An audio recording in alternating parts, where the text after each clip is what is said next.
Koliko časa že si podjetnik? Kakšna je tvoja zgodba? Zdaj podjetnik dobri 2 leti. Zraven tega sem pa še zaposlen za določen čas v eni športni trgovini, kjer tudi ljudem zelo rad pomagam pri izbiri raznovrstne opreme.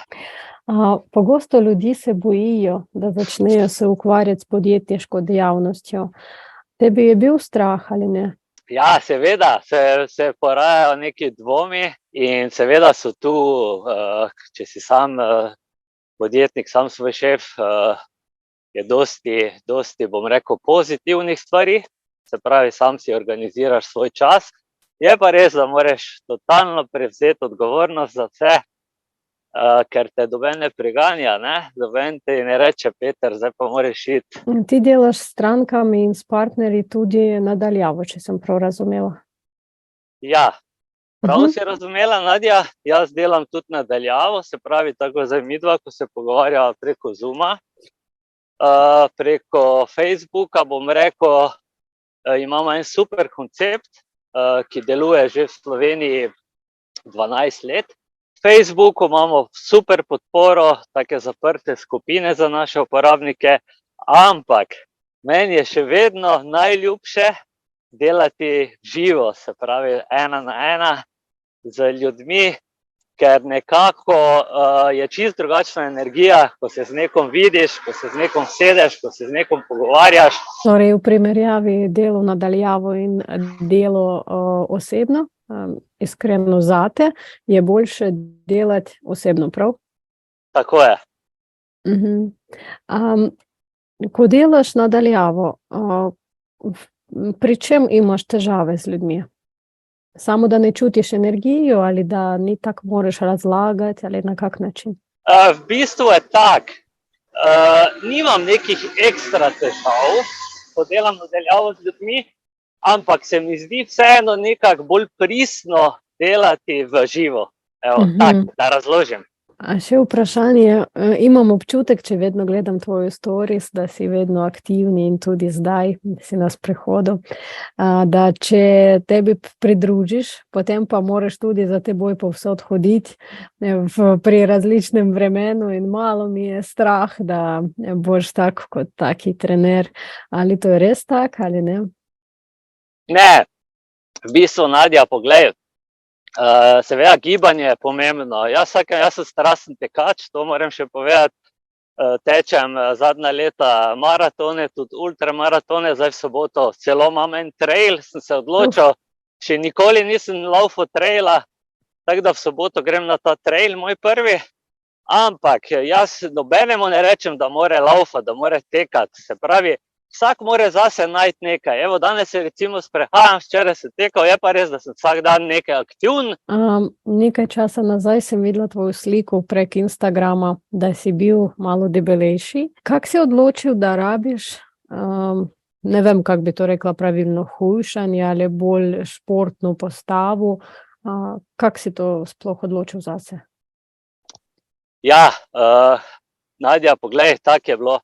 Jaz sem imel določen čas, kar precej več kilogramov, takrat sem malo celo tudi tek zanemaral, jaz drugače sicer že laufam 30, 35, 35 let, ampak v tistem času sem malo zanemaral vse skupaj, nisem se zdravo prehranjeval in je tehnica pokazala 76 kilogramov, kar je kar dosti, bom rekel, za mojo višino, 168 centimetrov. Tisti čas, bom rekel, nisem se dobro počutil, nisem imel energije, nisem imel volje, dobene, basal sem se non-stop z sladkarijami pa tako dalje. No, potem sem nekako spet uvedel tek, bom rekel, šport, ampak napaka je bila, ker sem kompenziral spet to nezdravo prehrano z tekom. Se pravi, na zunaj sem izgledal tako kot zdaj, ne, bom rekel, fit, ampak imel sem pa polno nekih zdravstvenih situacij, se pravi, krvna slika je bila slaba, slabo sem se počutil, nisem imel energije. In potem je Mojca, moja punca, prinesla domov od prijateljice tale šejk pa čaj. Sicer sem jaz bil na začetku, sem bil hud, kako bi rekel, dvomljivec, jaz sem se smejal, Se rekel, to ni za mene, kao ego, moški, verjetno. Se rekel, to imam jaz čokoladno mleko, par krofov pojem in to je to. Ampak potem s časoma sem poprobal in se videl, da mi je super zadeva. Se rekel, klinc poprobam, da vidim, Mojca je kar žarela po nekem času, ko je pač poskusila stvari. In počasi se jaz videl, da nekaj je na tem, zjutraj, ko sem pojel zajtrk, se že čez 20 minut lahko telovadil ali pa šel laufat.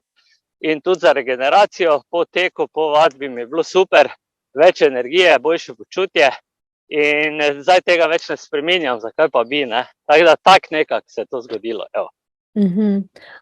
Na kak način bi ti mogoče dal nasvet drugim podjetnikom, ki tudi se ukvarjajo z mrežnim marketingom, ker pogosto ideja je dobra, zadeva je dobra, ampak sorodniki, prijatelji, partnerji so tako sovražno, imajo neki sovražen odnos. Kaj se tiče samega mrežnega marketinga, mislim, da je problem to, da ljudje enostavno ne razumejo, kako to deluje, ne.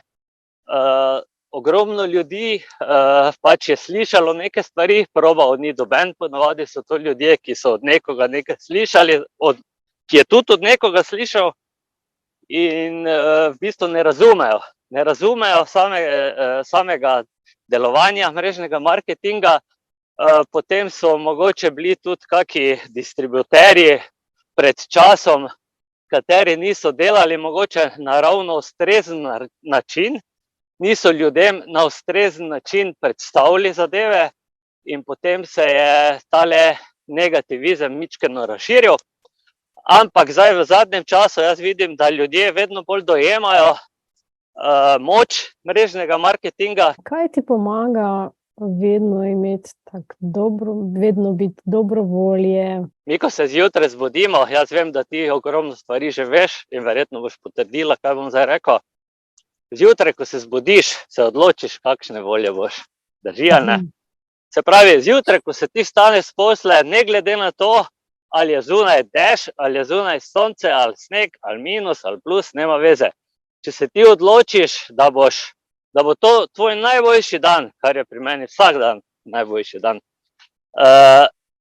potem nekako lažje štartaš dan. To zdaj ne pomeni, da jaz nimam izzivov v življenju, to ne pomeni, da je pri meni vedno vse super, vsi imamo neke izzive, ne?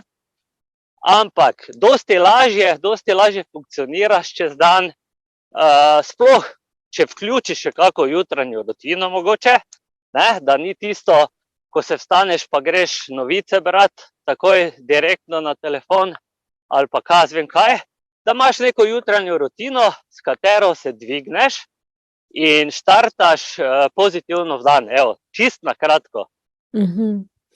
A če to ni privatno vprašanje, o kakšnem življenju si sanjal, ko si bil otrok?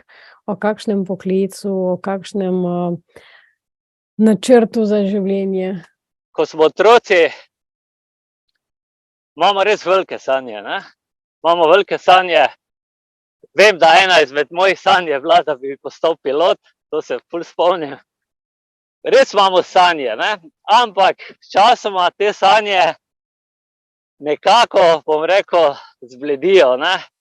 Vse to vsi poznamo, ko smo otroci, tisto navdušenje, otroško, igrivost. Tega nam manjka, no. Zaradi tega, ker pač neki vzorci nas omejijo in potem samo sledimo družbi, smo vpeti v to, imamo na koncu toliko nekih nalog pa skrbi, da pozabimo na sanje, pozabimo na sebe, pozabimo na uživati življenje. A ko si shujšal, tvoje okolje so se spremenili ali ne? Včasih, če ljudi so debelejši, oni imajo eno skupino okrog sebe. Ko shujšajo drugo. Ja, definitivno. Zaradi tega, ker takrat, ko sem jaz bil debel, se pravi, se nisem zdravo prehranjeval, sem se tudi družil s takimi, ki smo vsaki 3-krat, 4-krat tedensko jedli hamburgere pa pice skupaj, tako, ne, gledali televizijo. In posledično, ko ti se spremeniš, oziroma odločiš, da boš naredil spremembo, se tudi okolje zamenja. Se pravi, greš teč z nekom in tisti, ki še vedno so ostali tam, ko sem bil jaz, ne bojo šli z mano laufati, sigurno ne. Si povprečje 5 ljudi, s katerimi se družiš. In to je to, zato pa treba biti pazljiv, s kom se družiš, ker te hitro odpelje. To ne pomeni, da moraš vse prijatelje dati stran. Na koncu koncev tako nimamo nekaj ekstra, če se pogovarjamo o prijateljih. Nima doben 30 prijateljev, imaš mogoče enega, 2, 3. Če imaš 3, si že lahko srečko. Ampak to tudi ne pomeni, da se moraš ti družiti z temi ljudmi v živo vedno. Ti lahko gledaš tudi YouTube kanale, lahko gledaš te uspešne ljudi preko YouTubea, lahko poslušaš podcaste. In to enako vpliva na tebe, bereš knjige, ne? Če se še pa v živo podružiš z takimi ljudmi, družiš. Kakšna je, mimogrede, tvoja najljubša knjiga? Takimi je nekako, pred kratkim sem jo prebral, najbolj se vtisnila spomin je od Robin Sharme, o 5 stanji in svet ti bo ležal na dlani. To je tak, če ti staneš urco, 2 urci prej, preden ostanejo, kako ne rečemo, ostali svet. Ja, bom rekel, takrat je mir, takrat je tišina, takrat ni moten, takrat lahko narediš v prvi uri, ko si vstaneš, marsikaj za sebe. Torej tista prva ura, ki ti pol zaznamuje cel dan, plus tega, da v teh jutranjih urah potem si lahko res kreativen. Marsikdo do 9, 10 naredi toliko, kot dosti ljudi pazi, Nadja. Cel teden. Če se obrnemo spet na tvoj poklic, o katerem si sanjal v otroštvu, če smem vprašati, pilot, ker mi izbiramo take poklice, ni samo zaradi, včasih naziv poklica je ampak mi imamo neko ozadje za tem. Kakšni emociji ti bi želel dobivati pri svojem poklicu, takrat, ko si sanjal v otroštvu, ali kaj bi želel narediti za ljudi? Kaj je stojalo za tistim pilotom, za tisto besedo? Jaz vedno, ko sem bil, vse še zdaj, mlajši, bom rekel manjši otrok, vedno opazoval ta letala. Tako da takrat nismo nič kaj leteli, ampak jaz vedno občudoval ta letala, pa ptice, pa te stvari še zdaj, tako pravim, ker to je potem, ko to gledaš, vidiš tisti občutek svobode, ne? Zrako letiš, plus tega, da se mi je zdelo vedno to, da si pilot, vedno gledal tisto pilot, pa stevardese, pa to tako, ko so šli, pa tako lepo oblečeni, pa vse ono, ne. Plus tega, da je tudi to velika odgovornost, ampak je nekaj posebnega, ne. Zdaj, verjamem, da, življenje res, če se odločiš, lahko narediš vse, kar se odločiš, sve moraš delati za to. Ampak so vseeno neke omejitve in potem s časoma, to postanejo neki izgovori in ti te sanje počasi zbledijo. Bi želela sam povedati, zakaj sem to vprašala, ker včasih mi rečemo, jaz bi želel taki poklic. Poklic ali neki taki posel pilota. Imamo v ozadju neki misel, kot si rekel, svoboda, pa tudi lepo oblečen in tako naprej. Ampak zdaj, če pogledam nate, imam občutek, da si zdaj dosežel tisti cilj, tistega poklica pilota, ker si sam svoboden, pomagaš drugim ljudem dobiti tisto svobodo. Imaš neki svoj status, imaš svojo odgovornost. Torej vse to, kar si povedal prej o pilotu, torej imam tako občutek, da si tistim pilotom postal, samo malo na drug način, ne? Super si to povedala, res je. To je moj način življenja, jaz to kar delam. Jaz se sploh ne počutim, da delam.